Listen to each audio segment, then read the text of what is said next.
Welcome to the 17 Law Studio, and today we're going to talk about something that everybody wants to talk about, and it's intimacy. What we're going to talk about is why do couples not have it in their marriage? I did a video not too long ago about how much is too much, so don't miss that one. But this one is why does it not happen? Because married couples traditionally, statistically, should have the best intimacy, the most intimacy, just all around. It should be a huge part of the marriage, and yet it doesn't happen a lot of the times.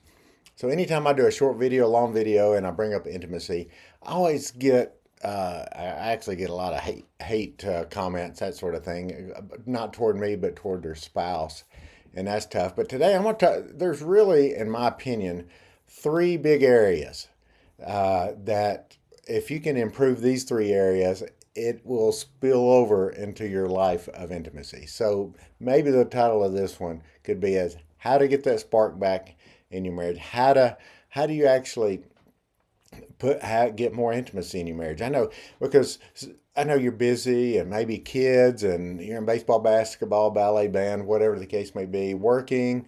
It's just a lot. Maybe taking care of parents. I don't know. There's a lot of things that's going on in your life, and one of the important things that tends to suffer is intimacy. And it's not just that. Oftentimes our health suffers as well, and some other things. But today there are really three things that I want to talk about.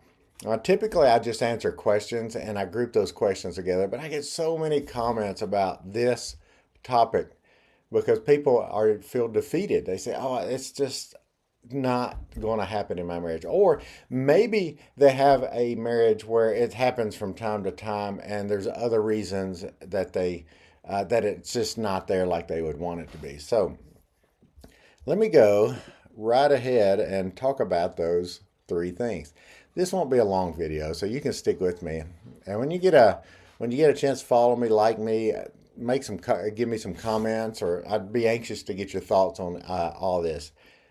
Now, I could talk about this for an entire weekend or maybe a week, but I'm not going to do that. I'm just going to take a few minutes, hit some highlights, see which one resonates with you. And if you'll search all my videos, I've got several on this that would help you in these three categories. But the first one, you're going to find this a shocker. But the better the relationship, the better the life of intimacy. When I say intimacy, I'm talking sex, okay? I know if you say certain words too many times, some of these platforms will kick you off. So if you're wondering what I'm talking about, that's exactly what I'm talking about. But the better the relationship, the better intimacy. And you think, well, gosh, that's common sense, right? Well, it seems common, but it's not so common. There's a chapter in my book, and I talk about this a lot, and it's called The Circle of Death. And the circle of death is this. The husband isn't very nice to the wife for whatever reason, or the wife isn't nice to the husband for whatever reason. But because he's not nice, she doesn't show him respect. Well, he's not getting any respect, so he's not showing her any love. And she's not getting any love, so she's not showing him respect, and this just goes on until someone says, "You know what? I'm going to stop right now. I'm going to call a timeout and put that to bed." Well, every time I've done a video on that, I always get bombarded. Well, my husband is a mean. I would never stop. I would never. No, he needs to apologize, or she needs to apologize. She's the crazy one. Well, the chances are it's a circle of death. Neither one are going to apologize. So when you apologize or you ask for forgiveness or something like that, it's a little different. And there's a reason I'm going down this rabbit trail. So there's two countries out there and they're fighting, and then one of them figures out, hey, we're about to lose, so we're going to throw up the white flag and we're going to surrender. So the other country won the war, we lost the war. Or you might be watching a boxing or UFC, MMA, whatever, and somebody's tapping out or they're throwing in the somebody in the corner throws in the white towel and I surrender. So this guy won, and then the guy who threw in the white towel loses. So in the circle of death, if you apologize or ask forgiveness, something like that, that's what it feels like. But that is not true. When you throw in the white towel and you ask forgiveness and everybody wins. The children win. The parents win. When I say, well, you say, what do you mean by that? My wife's cousin has this saying that, hey, as a family, we're all in bed together. And that means if one of us wets the bed, we all get wet. So it affects everybody. So if you think the fact that you're too dang stubborn to apologize to your wife or to your husband or ask forgiveness, even if it's something big or little, it doesn't really matter, and you think it doesn't affect the children, you are wrong. And if you think it doesn't affect your parents or anybody else or your friends, oh yeah, it'll suck the life out of all your. It affects everybody. And once again, I hear this as well. I just love my children. They're I would do anything for my children. I'd take a bullet for them. I would do. Well, the best thing you can do for your children is work on your marriage. Oh, I mean, not. I don't want to do that. Well, that's the best thing you could do. You're not going to have to take a bullet, but do that. So if you stop that circle of death, see, like my wife and I, for example, we do the circle of death maybe a while back, several years ago, maybe a little more than now. Now it's pretty much not going to happen because it's not worth it. It's not worth destroying a relationship and all that. So if you're in that circle of death, you don't really have the capacity to work on your relationship. Heck, you can't even stand your spouse. Maybe you love them, but you don't like them. And not that you're out there hiring a hitman or something like that. Hope not. So like my wife and I, because we're not caught up in the circle of death, we learn something about each other every week. We're asking questions, we're talking, whether it's intimacy questions or not, or travel questions, or we talk about work, or what do you like here, what do you like there. We're able to do that because we're not caught up in that circle of death. I don't have to be right. Not only do I not have to be right, I don't have to prove her wrong. And she's the same way. She doesn't have to be right. Both of us would like to be right. And sometimes it's nice, a little bit, it feels good to put somebody's head on the platter and say, hey, I just want you to recognize that you're wrong. Yeah. Does that ever happen with us? Well, yeah. But does it happen very long? Is it going past 20 minutes? No? Is it going to last a day? No. I know couples who will live in the same house and avoid talking to each other for days at a time. I've known those people. And they would tell you right now, man, that was stupid. I cannot believe I did. That is crazy. And if you're one of those, oh my gosh, it just isn't worth it. Because if the best thing you can do for your family is have a good marriage, well, guess what? You need to be working on your marriage and make it a great marriage. The better the relationship, the better the intimacy. There's some of those people who will say, and you've seen it in some of my videos where, let's say, it's guys, you need to date your wife, bring flowers, and do the dishes, mow the yard, clean the car, fill up the car with gas, treat her like a princess, text her fun things, do all these. And ladies, you just show up naked and bring food, and it's all well. Well, that's not completely far off, but none of that happens if the relationship's not very good at all. Now, do you know that 25% of divorces happen after age 50, 55? And you know why I think that is?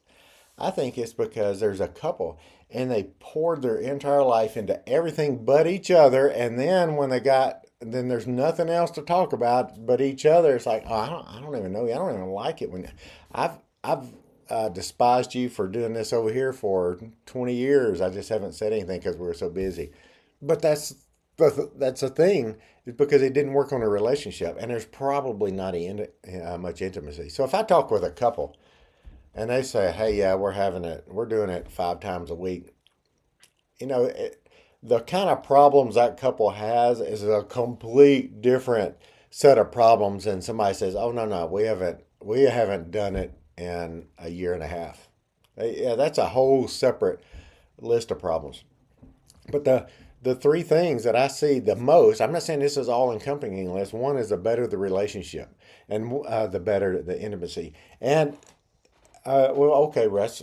So what do we do? Well, the first, you've got to stop that circle of death. You've got to stop that mentality that you've got to be right on everything. Uh, we're sitting with a couple the other day, and he said, no, she said, yeah, I think it was about 2 months ago. We went to this winery and we did this, and he said, no, it was a month and a half ago. And she's like, what? Okay, a month and a half ago. Yeah, we went up there. I think it was a Saturday, and he said, no, it was a Sunday after church. She's like, uh, oh, okay. And this is who they are, and it drives everybody crazy because he's got to be right on everything and he's got to prove her wrong. What difference does it make if it was 6 weeks or 8 weeks? What difference does it make if it was a Saturday or a Sunday? So many things that we argue about really doesn't matter. So my uh, kids, they when especially in high school, we'd look out and or college, and who overnight who came to our house, because a lot of people come to our house at night, and we look out and maybe we have 5 extra cars in the driveway. So we have a house full of people when I get up, which I love that. That's so awesome. Well, sometimes they would come in at about 12 and they'd text me and say, "Hey, Dad, can we go to cookout?" Well, they would text me. They wouldn't text my wife because my wife would say, "No, you don't need to do that, and you don't have any business being out at after midnight." And I agree with that. It's only 7 minutes from our house. I don't think it's that big a deal. Maybe it's because I'm the fun parent. So we chat the next day. She said she wouldn't let him go. I did let him go. That's not that big a deal. We're not going to argue about that. That's not going to turn into a world war or whatever. No, because it's not that big a deal. They drove 7 minutes away. And if I wasn't here and she was here, they would have asked her. She would have said no. And you know what? It'd have been okay too. They could have figured it out from there. I'm just saying, most things that we argue about aren't worth it. And we're not going to get in that circle of death, because I know relationship, the better the relationship, the better the intimacy. It's not the other way around. Guys, oh, guys, I can't tell you. Well, I'm just not going to be nice to her. I mean, she turns me down all the time, and then I'm just not going to be nice to her. If she'll start agreeing to more intimacy, yeah, and then I'll start being nice. Well, good luck with that. That's just not going to happen. So at the end of the day, better the relationship. First thing I always say is that circle of death, that sort of thing. So there's so much more on the relationship. Well, let me let me mention one other thing on on this intimacy thing. Why it's such a big deal, and I mentioned it in a lot of the videos. And that is, if you're turning your spouse down over and over and over again, what do you think's going to happen? I mean, really. I mean, what do you think? Uh, you, your husband keeps pushing you forward, or hinting, or trying, or asking, or your wife does whatever, and you keep turning them down. Uh, do you think they just all the desires and want to and all that just evaporates? Oh, okay. Is it? Do you think it's going to be like, hey, would you like a cookie? No, thank you. No harm, no foul. No, no. I can have. I'll talk about it on another video. But if you keep turning your spouse down for intimacy, now I'm not talking if it's an abusive relationship or anything crazy like that. I get it, because a lot of, and I'm going to talk about this. I'm going to talk about this in just a minute. There's one of the other two things I want to talk about. Have to do are intertwined with what I'm talking about now, because for some reason, because you don't feel like it is okay reason. And why is it the one that wants intimacy the least always wins? Why is that? Why is it I don't want to do it and you always win, and the one that really wants to uh, d- doesn't win? That I don't get that really. And I'm not talking about abusive relationship or anything like that. So keep in mind. So if you live in La La Land, you live in unicorn world. If you think you can turn your spouse down over and over and expect it just to be okay, no, they're going to resent you. A lot of people turn to other places for their intimacy, and it could not necessarily just sex, but they may turn to pouring their life into some other area in life that's not as healthy as being with their spouse. And for me, for a guy, for example, what when you turn your husband down for intimacy over and over again, man, that's a pretty big gut punch. That's not going to end well. It's going to be rare that that ends well for you. So what do you do about that? Well, the first thing you do, we're talking about it. We're going to work on the relationship. Well, I can't stand him. I don't want to do it with him. Well, I get that, but at the same time, it's only going to get worse. Uh, it's not going to get better, but we're going to have to work on a relationship so that it can get better. Lots of videos on working on relationships. I don't want to get into every detail there. We'll run out of time. So the next uh, thing that I see, I really do see this a lot. That I see couples that actually want to have more intimacy, just don't have time. In their minds, they don't have time. So if you're that couple and say, we're just too busy, and then when we do have time, we're too tired. Well, I get that. I don't like that as an excuse. I mean, as married couples, it should be high on our priority list. Now, there may be a season, like 2 weeks or 3 weeks of, somebody's traveling here and there and with a lot going on, or maybe you're building a house and you're trying to move in it. I don't know. I don't know what it is that you're, but if you have one or two kids and they're small, and to say, okay, it's not going to happen until they get out of high school and go off to college, no, that's not going to work. That's not going to end well.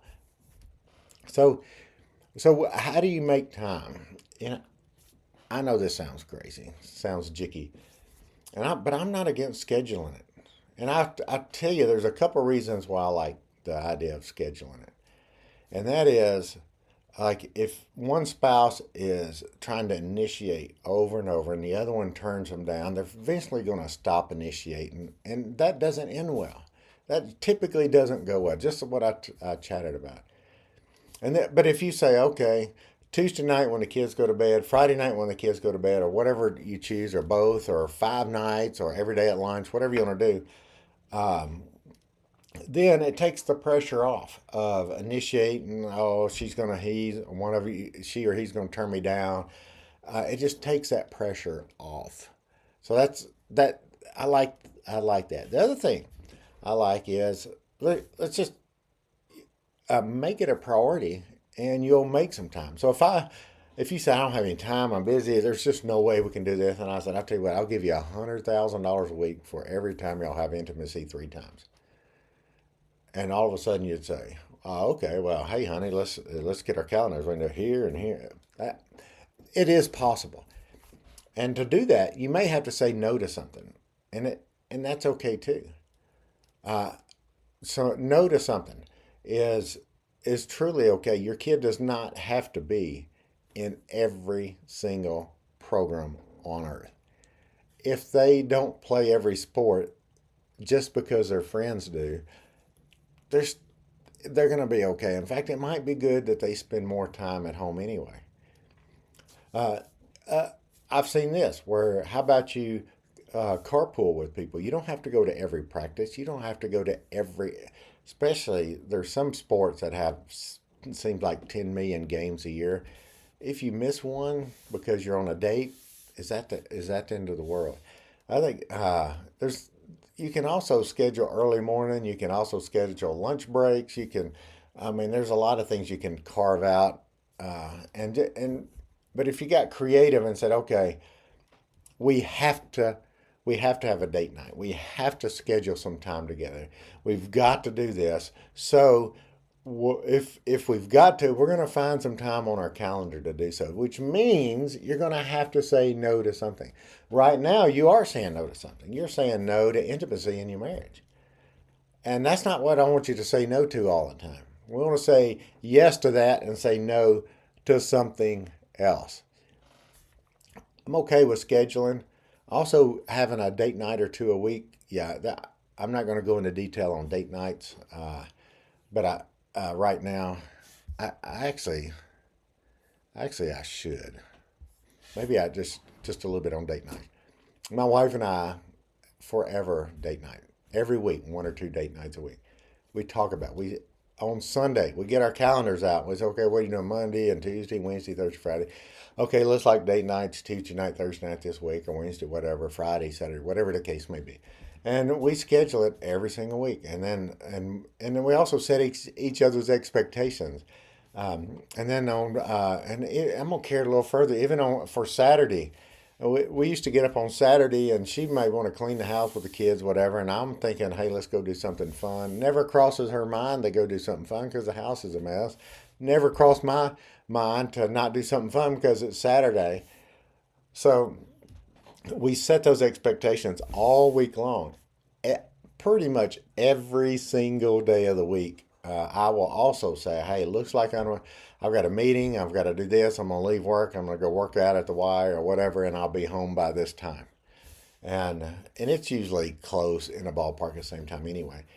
But so I'm always setting expectations. And part of that is, okay, this is date night. This is date night. And for you, you set those expectations, you look forward to them, and you don't have to worry about initiating and wondering if if intimacy is going to happen. You know, because you've got date nights, and oh, I've got a bunch of kids at home. I can't have date nights. Well, you can also. Uh, I've I've got a ton of people where they watch all the kids on their date night, and then you watch all their kids on their date night, and you do that with more than one couple, and you'll see that actually having a date night or two a week is a possibility.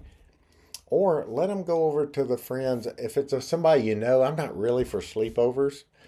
Most school counselors, I bet I've read this. If you interviewed most school counselors, they would say don't have sleepovers.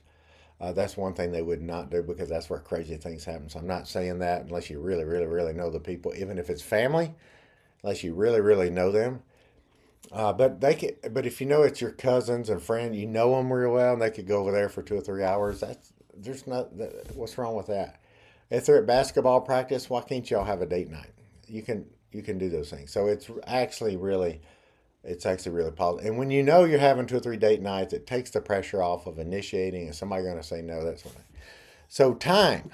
So the first thing, better the relationship, better the intimacy. Next one, you gotta have time. Got to make the time. You got to say no to some things instead of saying no to intimacy. Say no to the other things. And then here's the next thing that I see an awful lot. It has to do with your health. Two things on your health though. It's the hormones and exercise, eating right and exercise. Um, so I see so many couples that, especially when you have kids and you're eating at a drive-through a lot and you're putting on those pounds and you don't really feel like intimacy. I get that. I don't like the idea that feel I don't feel like it is an excuse because they say, well, it's just not fair. I don't feel like it. I mean, what do you mean? You want me to do it even when I don't feel like it? Yeah. I'm not talking about abuse or anything like that. You cook dinner for the kids when you don't feel like it. You can do the dishes when you don't feel like it. You mow the grass when you don't feel like it. You go to work when you don't feel like it. You have to do those crazy meetings with people you don't like when you don't feel like it. You go to basketball practice when you don't feel like it. You go on vacations when you don't feel like it. You do all kinds of things you don't feel like it. But the one thing that you get a pass on, intimacy. And I've said this before. I would say it's even though if you don't feel like it's like going to grandma's on Sunday afternoon for dinner. You've heard me say this, and that is going over to grandma's for dinner. Some dinners are better than others, but none of them are bad. Never always want to go over to grandma's for dinner, but we always go and we're always glad we did. So there's you a good analogy with intimacy. Now, but when you don't feel like it, that's valid. You don't feel like it. I get it. I get you don't feel like it. But why don't you feel like it? Is it self inflicted with your poor eating habits and poor exercise habits? Well, I'm going to touch on that. Uh, uh, there's two or three things you can do. Talk to your doctor and all that. But one thing on the exercise side, you can walk if you're physically able. You can do some walking. But on the exercise, I suggest you do something 30 to 45 minutes a day. I do pretty much every day. I might skip a day if I'm traveling or something, or I don't feel like it or whatever. And I just said I don't feel like it, but I don't feel like it for anything other than not every single day of the year I work out. I do, even on the days I don't technically work out, I still try to get my 10,000 plus steps in if I can. I don't use travel as an excuse not to exercise. I make sure I do them, even if it's at the hotel or whatever the case may be. But I suggest you find an exercise program you like because you'll stick with it. Now, everybody's got an opinion on exercise. Oh, you need to get a rowing machine. Oh, you need to get an elliptical. Oh, you need to run 3 miles a day. Oh, you don't need to run 3 miles a day. That's bad for you. When you found me online, you probably scrolled through and saw some other people selling their exercise, and they got these great abs and all that. Whatever you choose, do something that you like so you'll stick with it. Even if you just walk, even if you just do some push-ups or sit-ups or whatever you can do, and your doctor and all that says it's okay. But whatever it is, do it every day. And so every day, like today, I got up early and I worked out with the weights. Probably stronger now than I've been in my entire life. And I'm not killing myself. I'm not. I'm not that guy at the gym standing in front of the mirror, and hopefully you are. No, but I'm still stronger than I've ever been. So I work out with the weights every other day. I get on the elliptical a lot throughout the week, and I'm doing something every single day, pretty much. So exercise, and we're such a world of hey, I want to exercise Monday. I'm sore Tuesday. Exercise Wednesday. I don't see any change in my body, so I quit. Hey, I get that, but it's a marathon, not a sprint.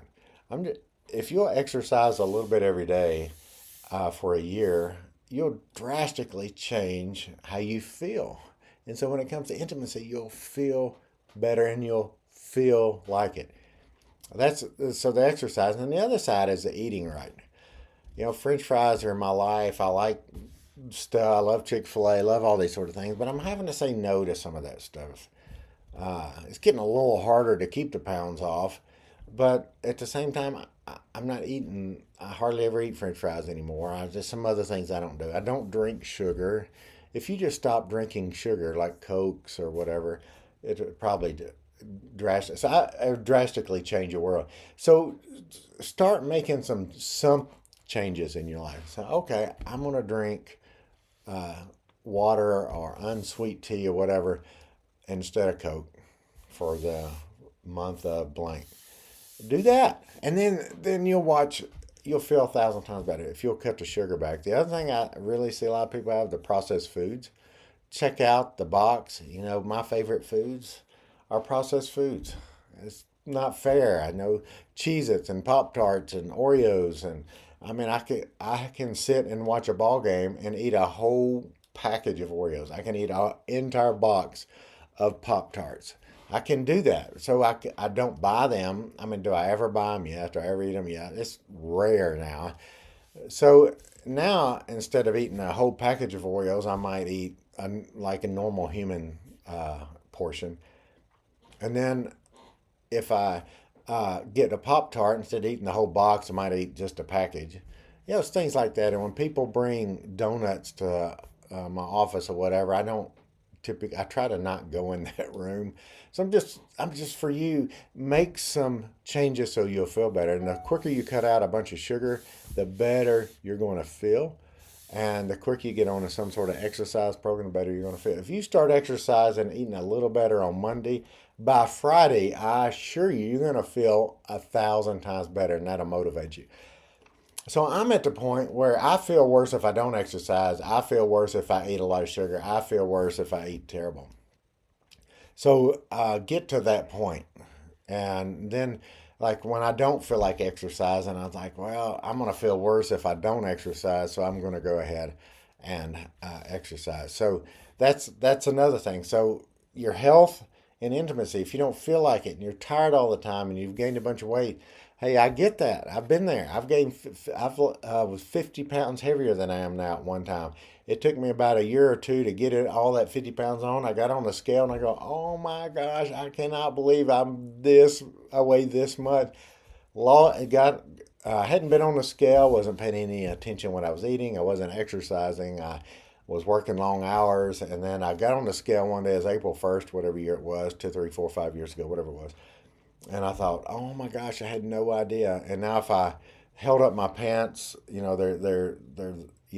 was, if I held them up beside me, they would be that much wider than me now than my old pants.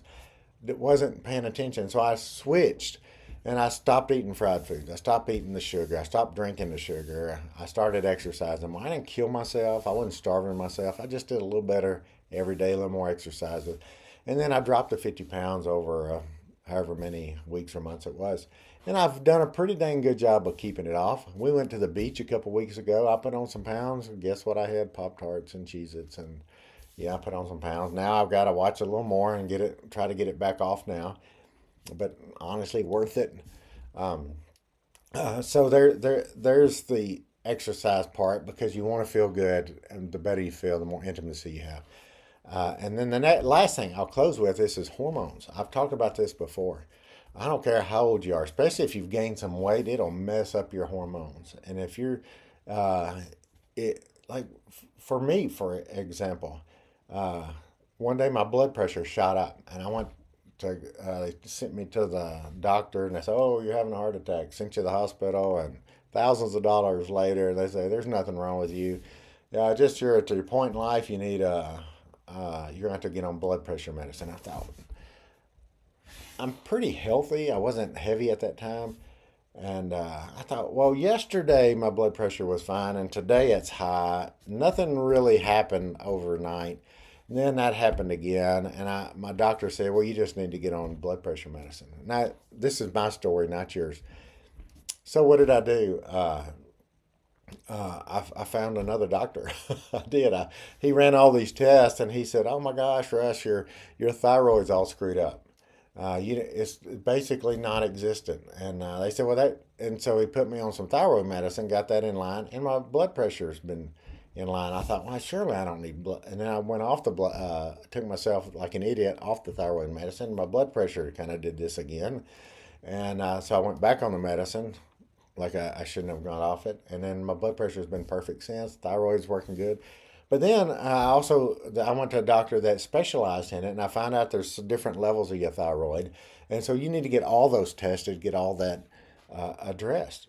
It's just amazing when you go to a doctor and you get all the hormones and all that fixed out, and then I've find out that the testosterone's all screwed up in me. It's like, oh my gosh, I had no idea.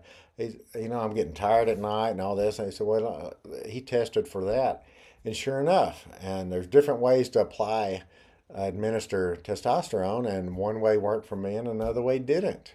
And one worked. I didn't like that way, and I thought, well, I'm just not going to take it if that's what we're going to do. I don't like big old needles in my leg. And then tried another way, but it didn't work. So I had to find a plan C actually.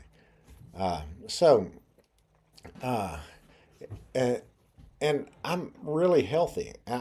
I've had the same conversation with people in their 20s and 30s as well. It's not necessarily an age thing anymore. It is truly who you are, how you are. It it could change you. So then. So we'll get thyroid, get testosterone in line, and then I go get a bunch of blood work and say my cholesterol's high, so I stop eating my French fries as much, get that in line. Okay, I'm good. And then I have all these markers that say, oh, this is screwed up. This is, this still isn't working. And I'm like, man, what do we do? And then I go to the specialist and I say, well, a lot of people have this gene that keeps you from being able to, I don't know if they use the word metabolize or whatever the word is, process vitamin, the B12 vitamin and the B complex vitamins. And they told me the name of the gene, MTHFR or something like that. And there's variations of that. And so I checked, and because my body was acting like a little crazy all the way around, it wouldn't do the things it's supposed to do. And it wouldn't do the B12 and the B complex, which is huge for your overall health and cellular structure, all that stuff. And sure enough, got the gene tested, and guess what? I've got that gene. Found out my wife does too, and so good chance our kids do. I guess I don't know how that works. Um, so, but there's a different kind of B12 and a different kind of B complex you can take that changes that. And plus, you can put it in your. Even if I had it in my diet, I had a better diet with the B vitamins in there. It still affected. It still does, my body doesn't process it like that. It's kind of like I'm allergic to wasps, so I have to carry an EpiPen with me. I don't get stung by wasps anymore because I can spot them from 600 yards because the ER doc said if you get stung, you could die. And it's like, okay, well, then I will never get stung again. That's my goal. Um, but you may not be allergic to wasps. So like my body I'm not allergic to poison ivy. I could put it in my salad and it doesn't affect me. And my wife, if she just gets near it, it'll send her in a tailspin. So just like the vitamins and the hormones and all that. And when I got all that, I mean, right now I probably have more energy and feel better than I've ever felt. I've gotten these things checked out and I've got them where I feel so much better on every level. And for you, the better you feel, the more intimacy. The better you feel, uh, the uh, the better uh, the better you're gonna feel like working on a relationship. And if you really are tired and you don't feel good a lot, it's gonna be you're not really motivated to work on a relationship, right? You're not motivated in finding a date night and finding time for more intimacy. So I just touched on some health things, but you may not. I love doctors. Some of my friends are doctors, but depending on what kind of doctor they are, how much time they have with you, if they got to deal with insurance, which tests they'll run, that sort of thing. Find you somebody that will look at everything, do all the blood panels, all the sugar panels, all the hormone panels, make sure, and then when you look at the medicine, be a advocate for your own health and uh, not every doctor's an expert in everything. We put way too much on it. So you might could go to them and say, hey, I've got this issue. And doctors hate it when you say, oh, Google said, they're going to hate that. But you can do some research and say, hey, I read a study on this. I read a study on this. What are your thoughts? And try to be an advocate because if you can get your hormones in check, and if you don't feel good, there's a good chance. If you gain a bunch of weight, maybe there's a reason for that. I know a girl who gained weight and she ate like a little rabbit. And somebody said, well, she wouldn't eat much and her metabolism slowed down. It wasn't that at all. It turns out the hormones were so screwed up. She got them fixed. She could actually eat more and she actually lost weight. And just changed it. Same thing I'm telling you. Get the doctor. Check for every hormone, every blood work, everything you can think of. Have them analyze it, and you do your own research. And when they say, "I have those little letters," you don't know what they're talking about. Look it up online and see what that means. Like for mine, I had a marker here that said this. I didn't know that it also offset something else over here, like the B12 and the B vitamins for me, which is vital to so much. I'm not on blood pressure medicine. In fact, the last time I checked my blood pressure, it was like 110/70. It's actually low now. Um, that's not low for you, but for me, it's always been 120s and the 180s. And then when it got really, really high, it was like 200/110, that sort of thing for those few days. So, anyway, I hope this helps in your world of intimacy. These are the things that I see most of the time. And people, they really want that magic bullet where they're going to say, "Hey, Russ, I want you to tell me how do I get to have more intimacy with my wife tomorrow?" Well, you're going to have to work on the relationship. You're going to have time, and you're going to have to make sure your health is where you feel like doing any of that.